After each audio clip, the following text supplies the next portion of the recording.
السلام علیکم دوستو۔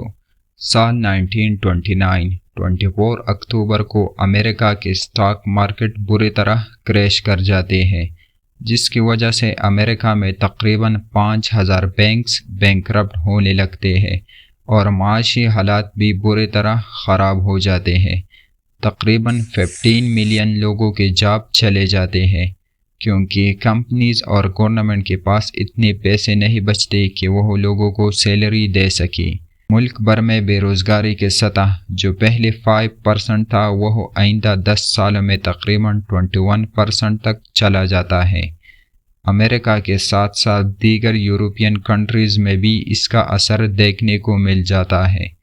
دنیا بھر میں کراپ پرائسز تقریباً 60% تک گر جاتے ہیں، جس کی وجہ سے کسانوں کے معاشی حالات بھی خراب ہونے لگتے ہیں اور ان کا اثر آئندہ 10 سالوں تک رہتا ہے، یعنی سال 1929 سے لے کر سال 1939 تک۔ ان ساری پیریڈ کو نام دیا جاتا ہے The Great Depression of 1930s۔ The Great Depression was a devastating economic crisis that lasted from 1929 to the late 1930s. Let's talk about the stock market crash of 1929. It's the worst crash in stock market history, and it kickstarted the Great Depression. The stock market crash of 1929, also known as Black Tuesday, was a significant event in the history of the world economy. It began on October 24, 1929, when the stock market of the New York Stock Exchange collapsed. ان سارے حالات کے چلتے ہوئے سال 1939 کو شروع ہو جاتا ہے ورلڈ وار 2۔ جنگ کی وجہ سے اکنامک کرائسس اور بھی بڑھ جاتے ہیں، کیونکہ سارا پیسہ کسی ڈیولپمنٹ پروگرامز کے بجائے جنگ پر خرچ کرنا شروع ہو جاتا ہے۔ دوسرا یہ کہ جنگ کی وجہ سے کنسٹرکشن سیکٹر بھی تباہ ہو جاتا ہے۔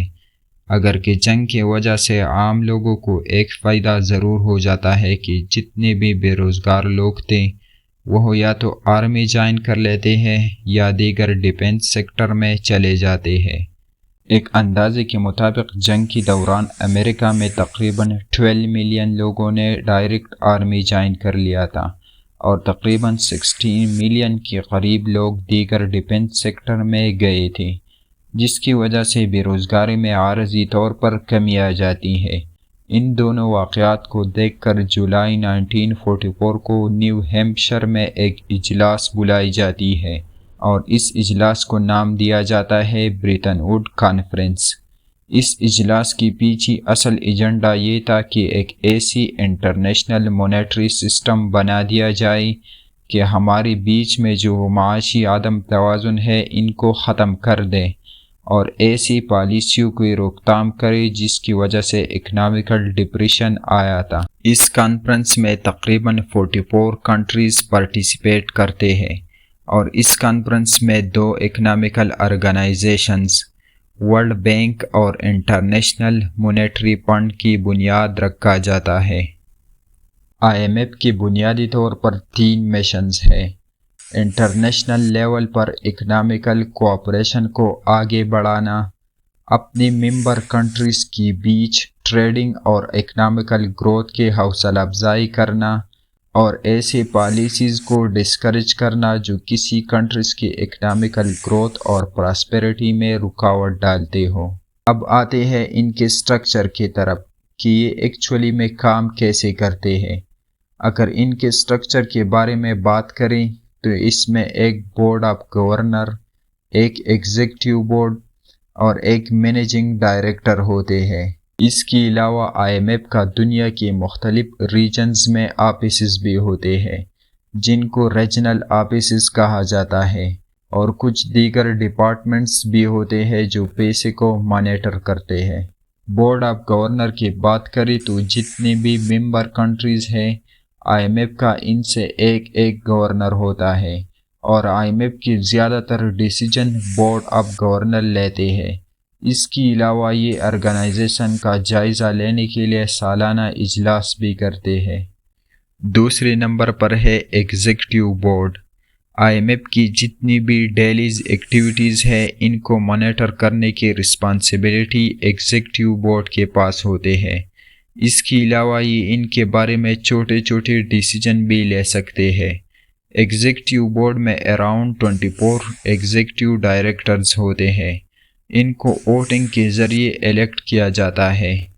ووٹنگ میں سارے ممبر کنٹریز حصہ لیتے ہیں، لیکن ووٹنگ ویلیو سارے کنٹریز کا ایک دوسرے سے ڈیفرنٹ ہوتا ہے۔ جتنا بھی کسی کنٹریز کا کوٹا شیئر زیادہ ہو، اتنا ہی اسی کنٹریز کا ووٹنگ ویلیو زیادہ ہوتا ہے۔ اس کے بارے میں آگے ڈیٹیل سے بات کریں گے فائنینشیل ریسورسز والے سیکشن میں۔ 3rd نمبر پر ہمارے ساتھ آتا ہے مینیجنگ ڈائریکٹر۔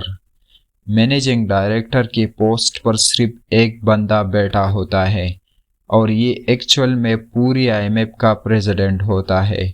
ان کو ایگزیکٹو بورڈ کے ووٹنگ کے ذریعے الیکٹ کیا جاتا ہے۔ ان کا کام IMF کے سارے ایکٹیویٹیز کو مینیج کرنا اور انٹرنیشنل پلیٹ فارم پر ان کو ریپریزنٹ کرنا ہوتا ہے۔ ان سب کے علاوہ اپنے ممبر کنٹریز کی ہیلپ کے لیے IMF کا دنیا کی مختلف ریجنز میں ریجنل آفیسز ہوتے ہیں۔ ایشیا میں ان کا آفس جاپان کے شہر ٹوکیو میں ہے، جس کا نام ایشیا پیسیفک ہے، اور یہ تقریباً 37 کنٹریز کی ریجنل آفس بھی ہے۔ اب بات کرتے ہیں IMF کی فائنینشیل ریسورسز کے بارے میں کہ IMF جو اپنی ممبر کنٹریز کو فائنینشیلی سپورٹ کرتے ہیں، ان کے پاس خود کا پیسہ کہاں سے آتا ہے؟ تو ان میں سب سے پہلے نمبر پر آتا ہے IMF کوٹا۔ کوٹا IMF کے پاس پیسے آنے کا سب سے پرائمری سورس ہے۔ کوٹا میں بنیادی طور پر یہ ہوتا ہے کہ جتنی بھی IMF کی ممبر کنٹریز ہوں، وہ ایک خاص پرسنٹیج کے تحت IMF کو پے کرتا ہے۔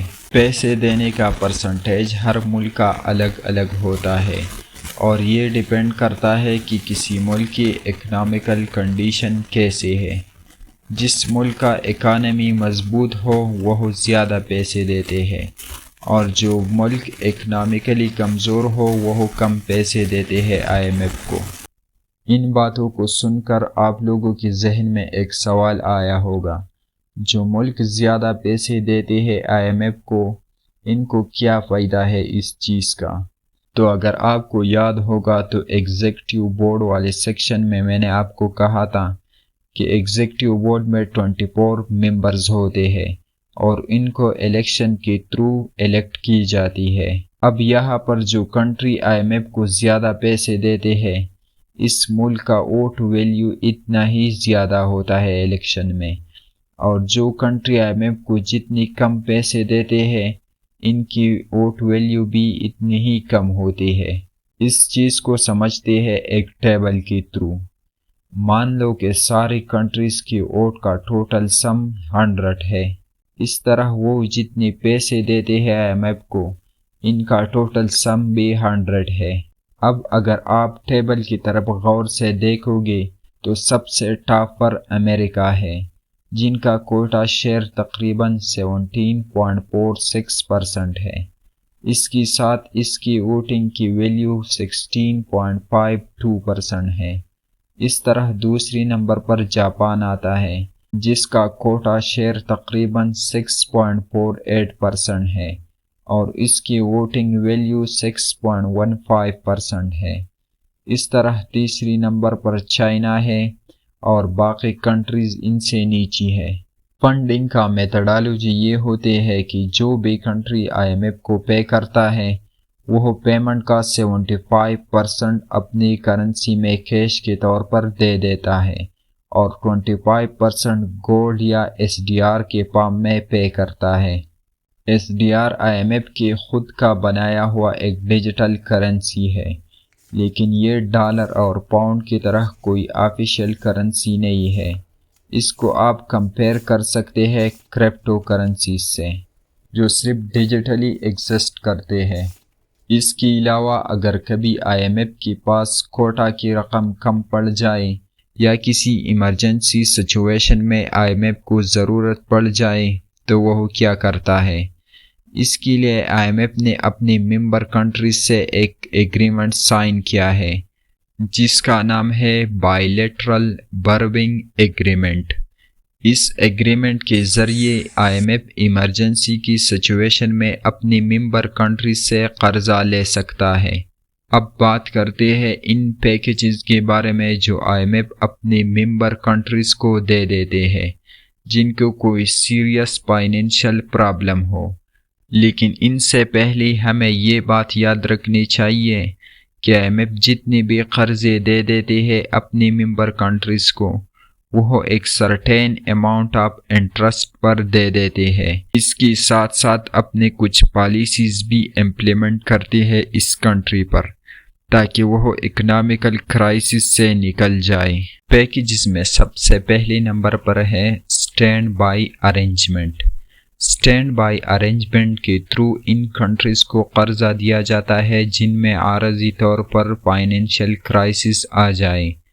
ان کے ٹائم ڈیوریشن عام طور پر 1 سال سے 3 سال کے درمیان ہوتا ہے۔ دوسری نمبر پر ہمارے ساتھ آتا ہے extended fund facility. Extended fund facility کے تھرو ان کنٹریز کو قرضہ دیا جاتا ہے جس میں کوئی بڑا اکنامیکل کرائسس آ جائے۔ ان کی ٹائمنگ ڈیوریشن عموماً اسٹینڈ بائی ارینجمنٹ سے زیادہ ہوتا ہے۔ تیسری نمبر پر آتا ہے poverty reduction and growth trust. Poverty reduction and growth trust کے ذریعے ان کنٹریز کو قرضہ دیا جاتا ہے جن میں غربت کی شرح زیادہ اور ان کی آمدنی کم ہو۔ اس پروگرام میں لون کے ساتھ ساتھ گرانٹ بھی شامل ہوتا ہے۔ لون اور گرانٹ میں بیسیکلی فرق یہ ہوتا ہے کہ لون آپ نے واپس کرنا پڑتا ہے اور گرانٹ ہیلپ کے طور پر دیا جاتا ہے جو واپس کرنا نہیں پڑتا۔ چوتھے نمبر پر آتا ہے ریپڈ فائنینسنگ انسٹرومنٹ۔ اس پروگرام کے تھرو ان کنٹریز کو قرضہ دیا جاتا ہے جن کی اکانومی کمپلیٹلی کریش کر جاتے ہیں اور وہ ملک ڈیفالٹ کرنے لگ جاتے ہیں۔ ایسی کنڈیشن میں IMF اپنی کوئی پالیسی امپلیمنٹ کی بغیر قرضہ دے دیتا ہے تاکہ وہ کنٹری کرائسس سے جلدی نکل جائے۔ لاسٹ نمبر پر آتا ہے catastrophe containment and relief trust. اس پروگرام کے تھرو ان کنٹریز کو قرضہ اور گرانٹ دیا جاتا ہے جن میں کوئی نیچرل ڈیزاسٹر آ جائے یا کوئی خطرناک قسم کی پینڈیمک پھیل جائے۔